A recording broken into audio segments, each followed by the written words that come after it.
Truck update at 9:30 p.m. PST, August 9th. Dora has strengthened back to 125 knots. I think it was probably close to a Cat 5 again. But it's starting to move more north of west.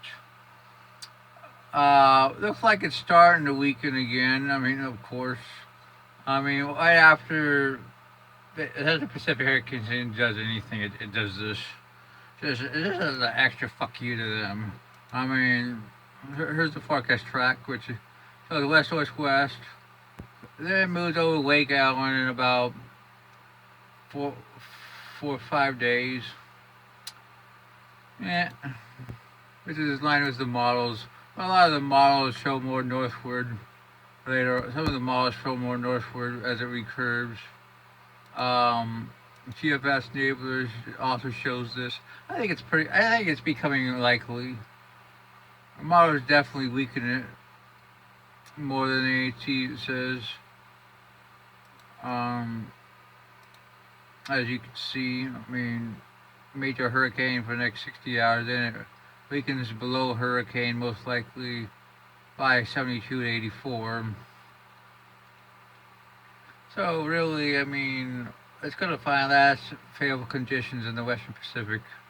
Um, so that's what we have for this system. Now we're going to look at another system, which is right here. This system currently has a 2070, and it could form into a tropical depression over this week or early next week, based on what the agency is thinking right now. Let's look at the model. Here's the GFS for 96 hours. Really, the GFS has backed off development of this system. 96 120. We could look at CMC, which also shows it. It also starts developing the 20% system off Central America.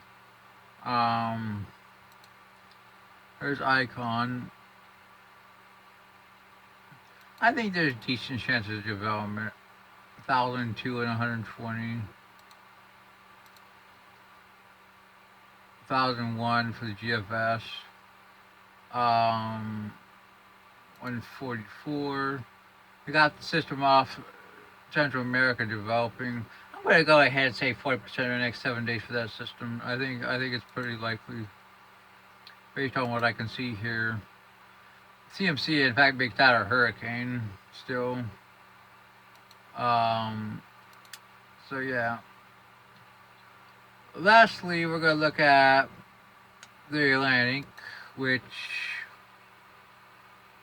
let's be honest, doesn't really have anything of interest.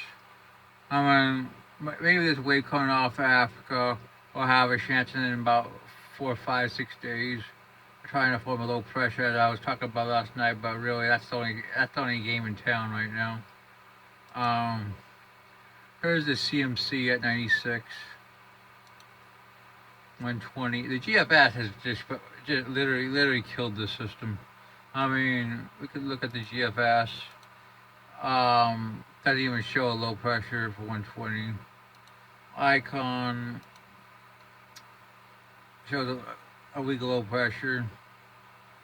Nothing else literally anywhere else. 144 keeps the low pressure.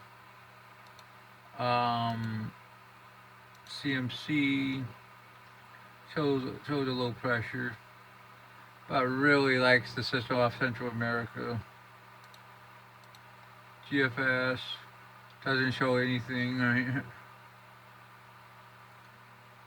Go to 168. Literally nothing in the length. It actually makes a hurricane off Mexico. I mean, that's why I'm saying 40% for this system. Slams it into Mexico. Another Cape Verde wave at 192. We're just going through the model. I mean, one boring couple of weeks. I mean, for the Atlantic, but Asia Pacific should be interesting nonetheless. That's your 12 update.